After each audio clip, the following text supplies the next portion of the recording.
ভাল লাগিছে জানো দেউতা? তোকনো কেতিয়া বেয়া লাগে? মইতো তোক সদায় ধুনীয়াই দেখো। এনেকুৱা ৰঙত অলপ সৰু ফুল থকা পাম নেকি বাৰু? সেইটো মেমক সুধিব লাগিব। মেম, এওঁলোকে কিবা এটা সুধিছিল।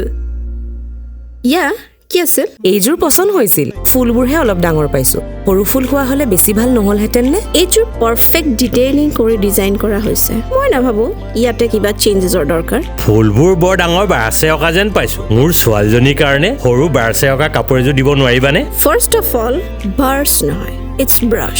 আৰু এইযোৰ কোনো চিপ ফেব্ৰিক পেইণ্ট কৰা কাপোৰ নহয়। ৱৰ্ডছবোৰ প্ৰনাউন্স কৰিব নোৱাৰিলে এনেই ভুলকে ক'ব নালাগে। ঠিকেই কৈছা, কিন্তু মই ভাবো বেলেগ এটা ভাষা নজনাটো ইমান একো ডাঙৰ কথা নহয়। অসমীয়া হৈ নিজৰ ভাষাটো শুদ্ধকে ক'ব নোৱাৰাটোহে লাজৰ কথা।